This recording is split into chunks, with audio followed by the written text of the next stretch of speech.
Hello बच्चों, this is Ashu Arora, teacher of APS. Yes students, आज की इस वीडियो में हम लोग डिस्कस करेंगे 10th क्लास का पॉलिटिकल साइंस का second chapter, that is federalism. ठीक है, फेडरलिज्म को अंडरस्टैंड करने से पहले तो आप ये देखिए कि आपने पावर शेयरिंग का चैप्टर बहुत अच्छे से रीड कर लिया है, वीडियोस को बहुत अच्छे से वॉच किया है या नहीं किया है।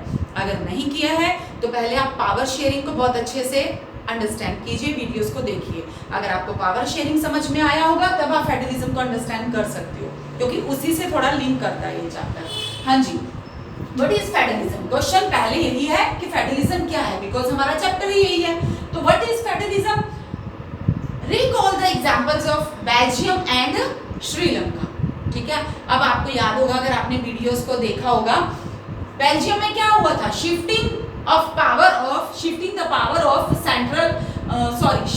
power from central government to regional government. ठीक है, we know that regional government were exercised in Belgium very earlier. ठीक है, they have their own rules and powers, but these rules and powers can be withdrawn by the central government, क्योंकि ये rules और power उन्हें पहले central government से मिले थे और सेंट्रल गवर्नमेंट उसे विड्रॉ करने का राइट रखती थी।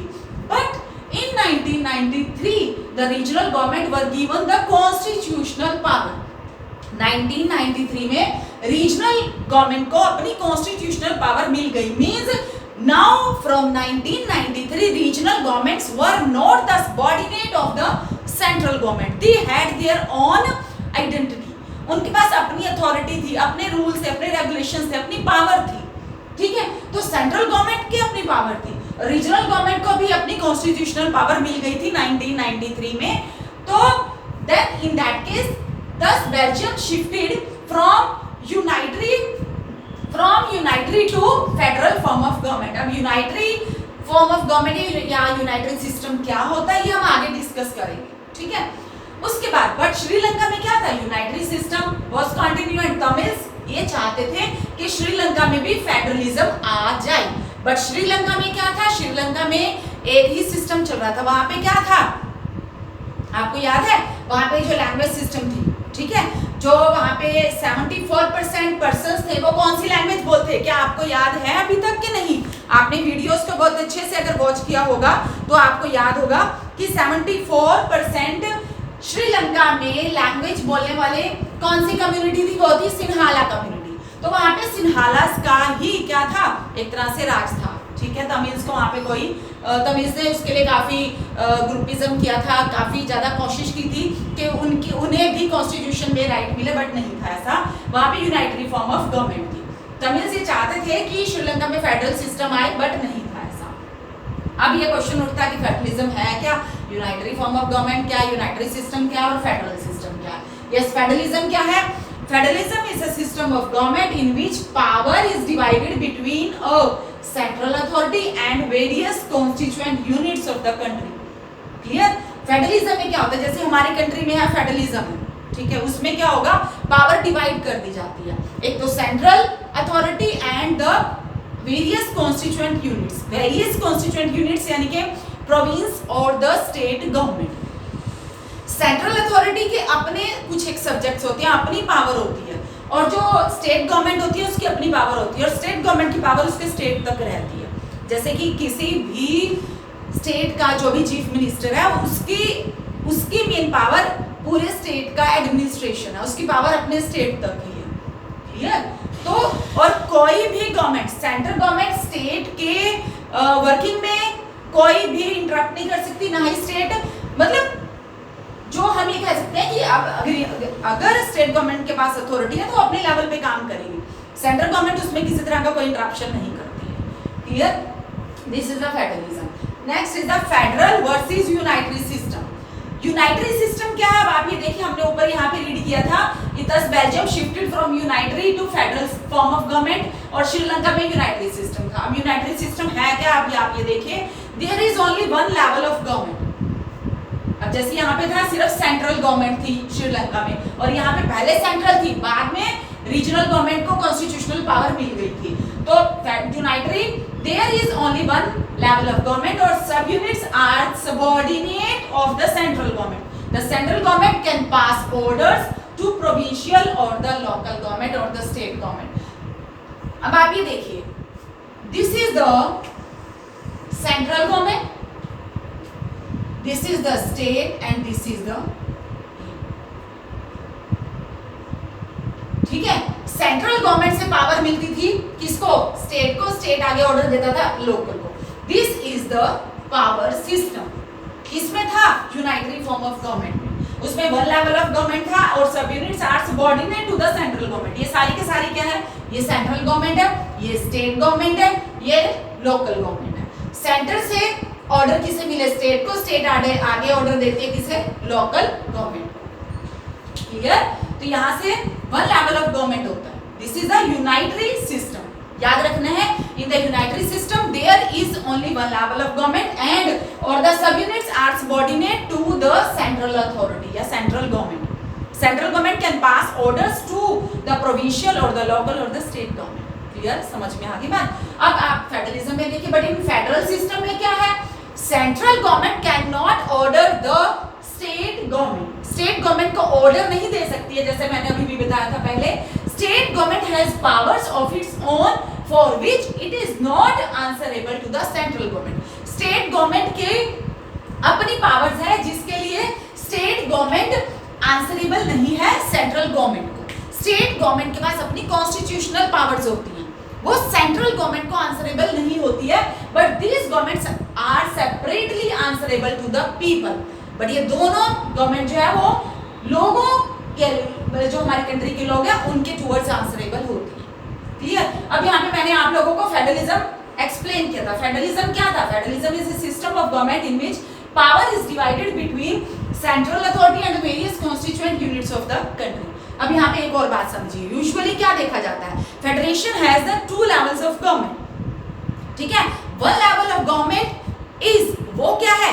One level of government is the, एक ऐसा लेवल होता है, is the level of the government that is answerable to a few subjects of, कौन से होते हैं? Of the common interest of the national, मतलब एक तरह से हमारे नेशन के लिए के common national interest.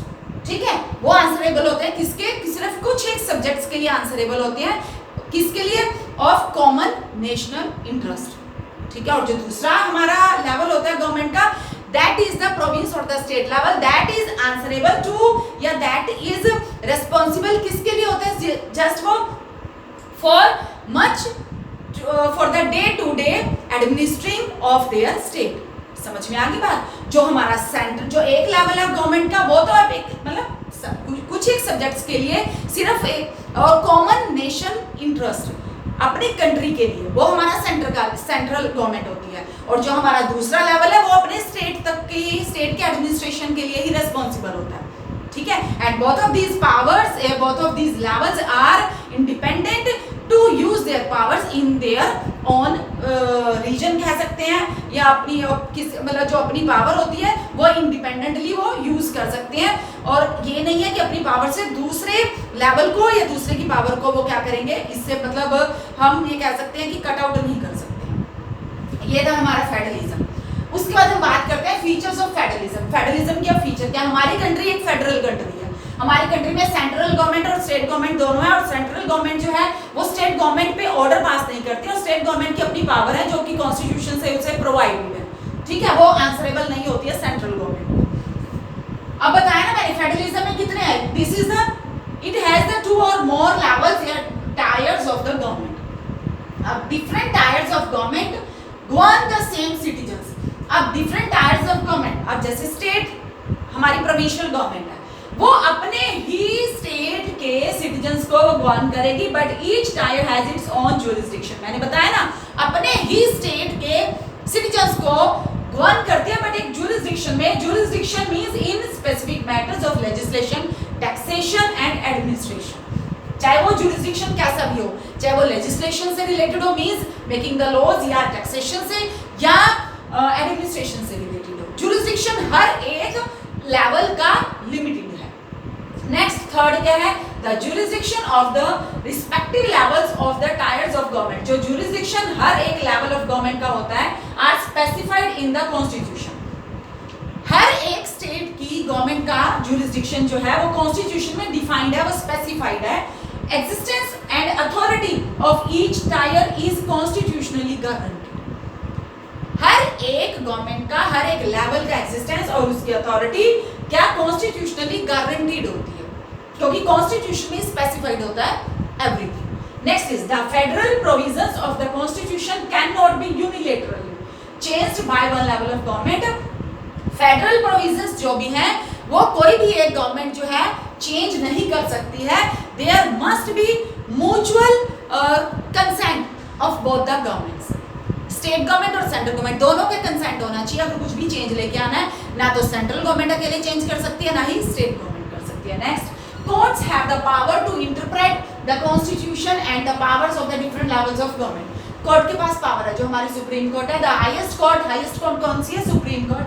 Acts as an umpire if dispute arise between different levels of government. और जो सुप्रीम कोर्ट है वो एक अंपायर का काम करती है. अगर दोनों गवर्नमेंट्स में लेवल्स में, सेंट्रल और स्टेट में कुछ भी डिस्प्यूट अराइज होता है तो तब हमारी सुप्रीम कोर्ट जो है वो क्या करती है?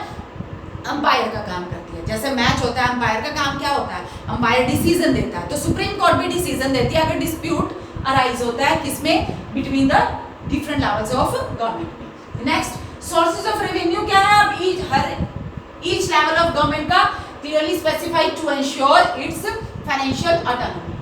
ठीक है, सोर्सेज ऑफ जो रेवेन्यू है for each level of government are clearly specified to ensure its financial autonomy. Means जो भी इनका सोर्सेज ऑफ रेवेन्यू है वो भी ये बताता है कि जितना भी एक स्टेट से रेवेन्यू कलेक्ट होगा that will be spend on the, ये हम कह सकते हैं कि उसको और ज़्यादा इस्टेब्लिश करने के लिए, उसके तरह से उसको और ज़्यादा एक्सपैंड करने के लिए स्टेट को उसी के ऊपर ही वो सारा का सारा स्पेंड किया जाएगा.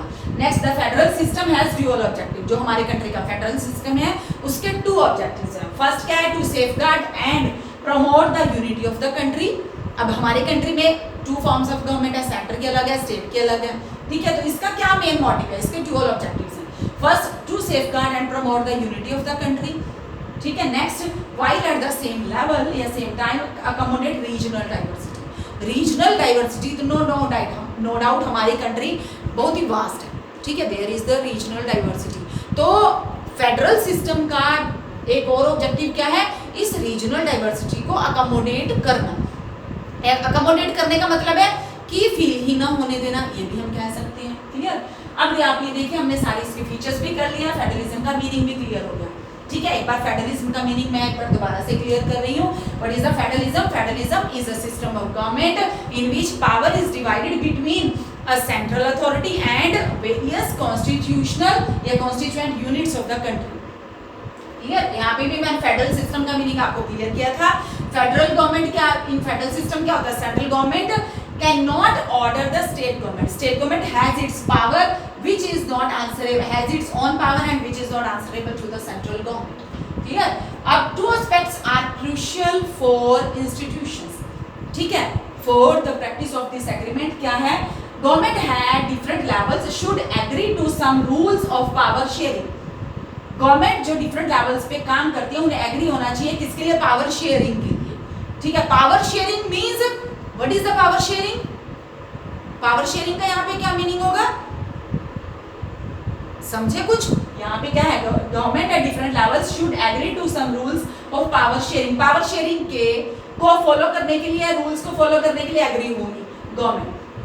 मींस कि स्टेट गवर्नमेंट अपने रूल्स पे चलेगी, सेंट्रल गवर्नमेंट अपने रूल्स पे चलेगी. ठीक है, तो ये पावर को शेयर कर दिया गया है. ठीक है, they should also trust for each would abide means accept करेगी. किस चीज को एक्सेप्ट करेगी? Which would abide by its part of power by its part of the agreement. They should also trust for each would abide by its part of agreement. An ideal federal system has 2 aspects: mutual trust and agreement to live together. ठीक है, federalism अगर central government state government पे trust ही नहीं करेगी तो country कैसे चलेगी? Trust करके ही पावर्स जो है, कॉन्स्टिट्यूशनल पावर स्टेट गवर्नमेंट को क्या की जाती है? दी जाती है.